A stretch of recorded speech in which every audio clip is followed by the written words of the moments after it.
Hey guys, and now I want to talk about my time at the Nielsen Company, Nielsen NRG Company, on Sunset and Vine back in 2007 to 2008. This is something I've rarely touched upon that much in blogs. I mean, I've made a musical attempt at it a few times over the years ago, making some songs up here and there about it.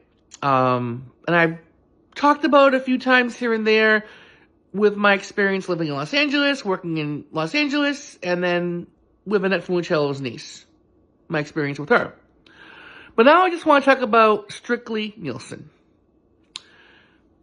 Nielsen happened right after I left CBS in the fall of 2007. I left CBS. I wanted to stay at CBS, but I left. My goal was to be a production assistant for The Price is Right. That's what I would have loved to have done. But I don't think they were looking for any PAs. And then after I left, they were looking for them. And then they fired Roger Dubkowitz at the end of season 36, at the end of the year.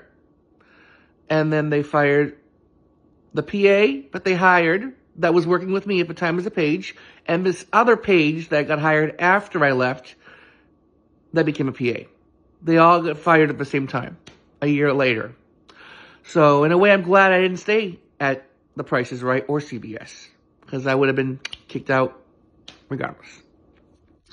So it was September of 2007, and I didn't know what I was going to do.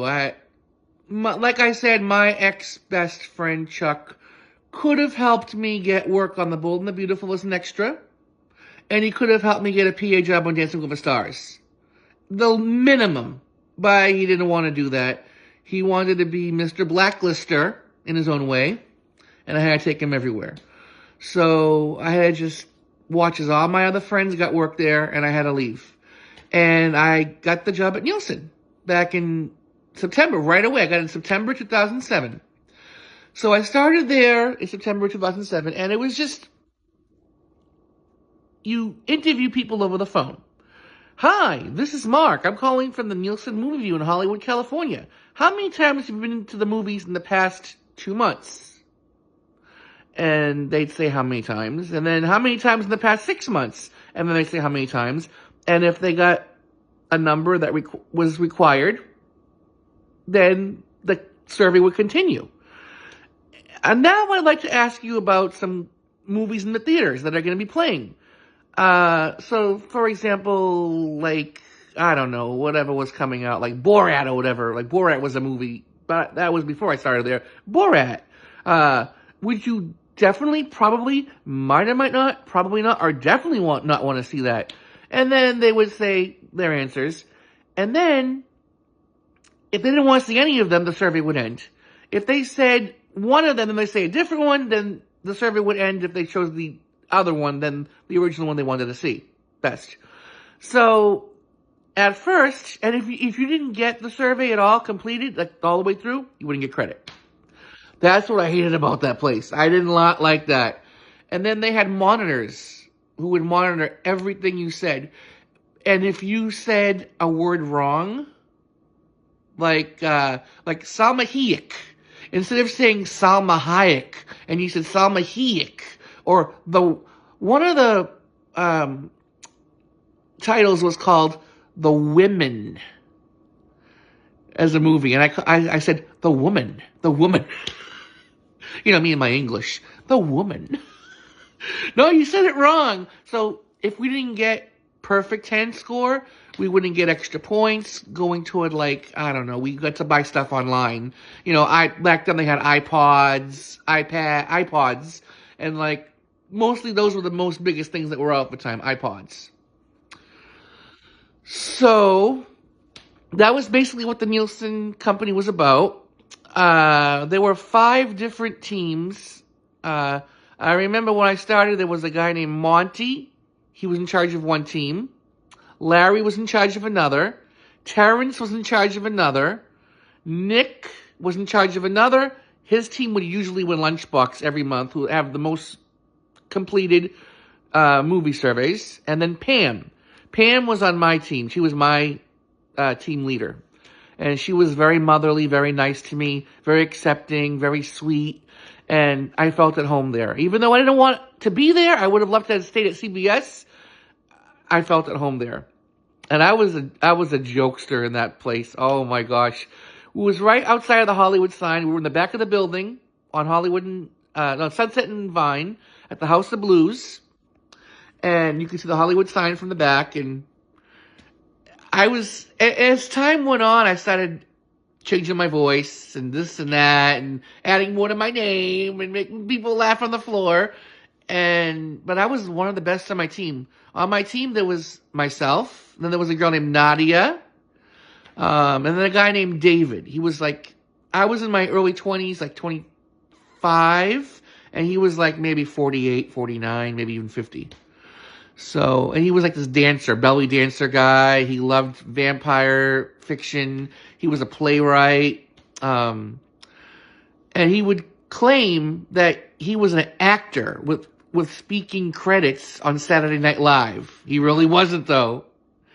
He was like an extra on the Winston McCauley funeral home scene. You could see him back then. He's like just pretending to do like the aptitude test.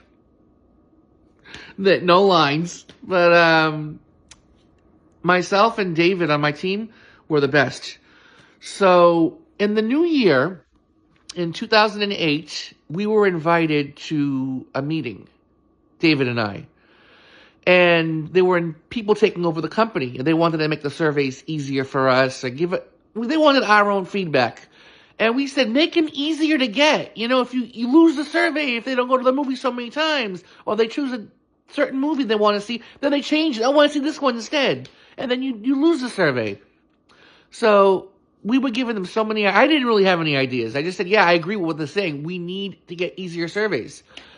They took all our ideas, but they made the surveys even longer and harder to get for the people over the phone.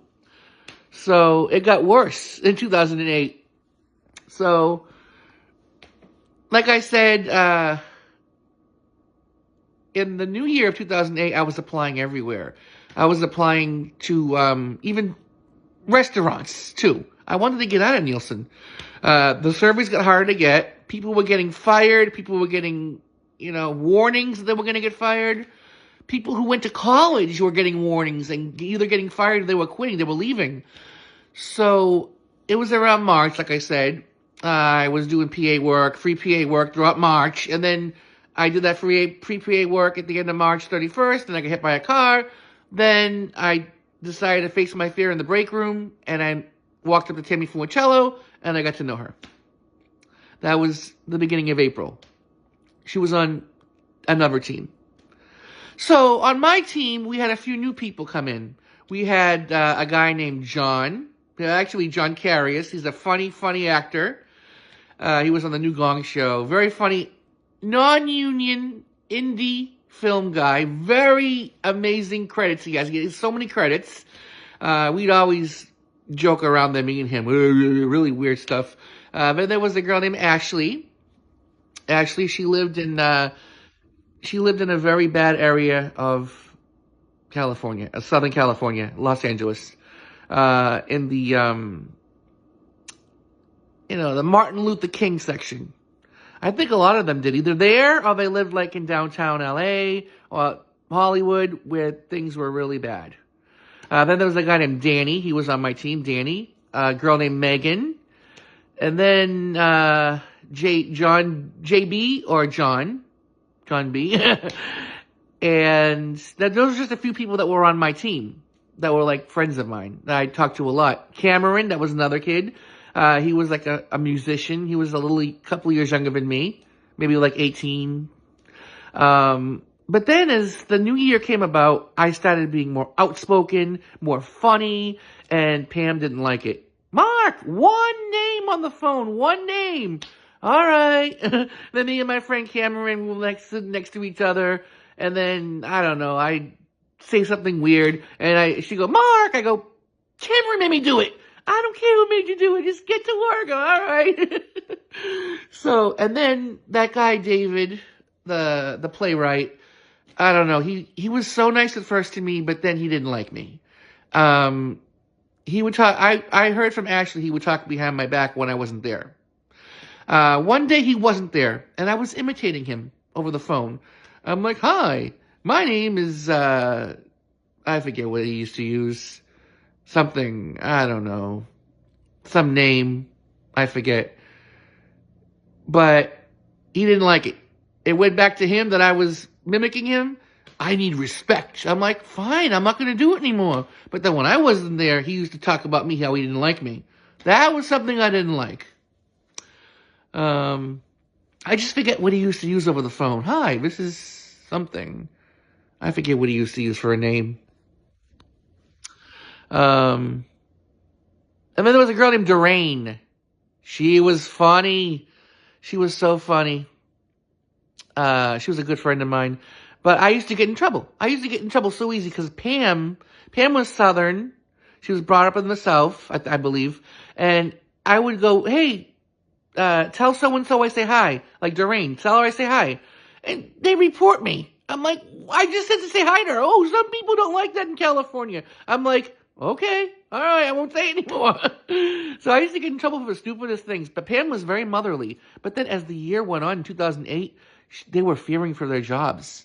So Pam was just like, Mark, get to work. Sit there. Don't talk to anyone. I'm like, all right, all right. And then on another team, there was this girl that was on Tammy's team. Her name was Shantae. Shantae is her name. But her real, her stage name is Tasia Sherrill. And I was walking back to the parking structure on Vine one day, and I'm like, Shantae, I want to be a PA. I left CBS. I like to be back into the acting work. And she would tell me, when she'd hear me, is that Mark on the phone? I was like imitating my cat. Me, me, me, me, me. And she goes, Mark, you have so much energy. You change your voice with all those accents. Pay your dues and you're going to be an actor. I'm like, I can't even get PA work or extra work. Mark, I'm on Everybody Hates Chris. I'm like, you are? I don't even watch that show. Oh, we're on like hiatus right now. It was the writer's strike. That's why she was working there. She's like, pay your dues. She's like, they're going to end Everybody Hates Chris any month now. And I'm crossing my fingers to go back for the series finale. And she did. She played, I think her name is Pam. She played the beautician along with the mother on Everybody Hates Chris and Jackie in the beautician shop. So I was like, wow, I didn't know you were like that famous. She goes, now you know. So, I mean, an accomplished actress told me that. Before I was even SAG-AFTRA. Before I got to be on Glee as that useless character. She would tell me, pay your dues, and you'll get work as an actor. So that's why I said to myself, okay, I'll do that. It took me all those years ahead, but I never went past featured work. I never went past independent film, short film, or feature parts. So that was the little, side thing about Nielsen. I met the actress Tasia Sherrill there when she was working there. And then I got to know what marijuana was through my friends Danny, Ashley, Donnie. She was another comedian like John Carrius. Donnie and Shelly. I said Shelly.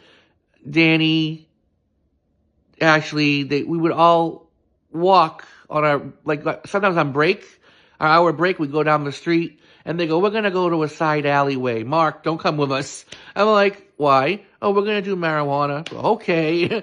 And then sometimes I give them rides at home. And they'd have marijuana with them. I say, don't smoke it in my car. It smelled. That's all people loved in Nielsen. Marijuana, marijuana, marijuana. I never knew what the smell was back home, even up until that point. And then when I went home for holidays, like over the summer here and there, or Christmas, and my mom would go, what's that smell outside? I'm like, that's marijuana. She goes, that's what that is? I'm like, I never smelled it before until now. Now I know what the smell is like because of them. They were introducing me to it, but I'm like, I don't want to. I'm scared of that stuff. I don't like it. I won't even try it. So, like I said, Nielsen, I tried getting the heck out of there since day one. I was doing the extra work on the side in the fall. I worked 5 times doing extra work, but then the new year, I just stopped because I was only with Cut Above Casting for 3 months, and I didn't want to do central casting. Call. I don't want to keep paying for Cut Above over and over. So then I got into Tammy Fumacello, and I was just into Tammy, instead of going to work even as an extra or a PA or whatever. I was doing that. I was pursuing her. And then into the summer, I was getting warnings that I was going to get let go. They're like, oh, you're not getting many surveys. And then Tammy was pulling that bullshit with me. And some of the coworkers were so mean. Like on our team, there was this one guy, this really big guy with glasses. Hey, how was your birthday? And I got up and I ran into the hallway crying because I knew, because she came in the next day, I think. It was my birthday was on a Saturday, I believe. The next day was a Sunday. She came in, and I think something like that. And he knew, because she had told him what happened, that she stood me up or she couldn't be there. And the way he was talking was like, screw you, see, she didn't go with you. So then Shelly was like, Mark, what's going on? I'm like, Tammy won't even go out with me anymore. She's using me. And then I just took a partial that day and I went home. And I remember texting Tammy. I would text her a lot. Like, I go to the bathroom and text her. She'd have her phone with her. We'd all have our phones with us. And I go to the bathroom and text her throughout the day. That's why I wasn't getting many surveys anyways. I was just too into her. And then, that September, she left. And then October, my rate was so low, I got the heck out of there. I'm like, I'm getting the heck out of there. So I started studying for real estate. That was it. But when I left, I went back on the floor, and Pam was like, what are you doing on the floor? I'm like, I'm here to get my goddamn last check. And then I told everyone, I'm like, if she gives you any bullcrap, report her. Because she's a nice woman, a nice supervisor, but I'm sure she's fearing for her job. I'm like, this place isn't going to last that long. And I walked out, I never went back. And that's basically my experience at Nielsen from September 2007 to October of 2008.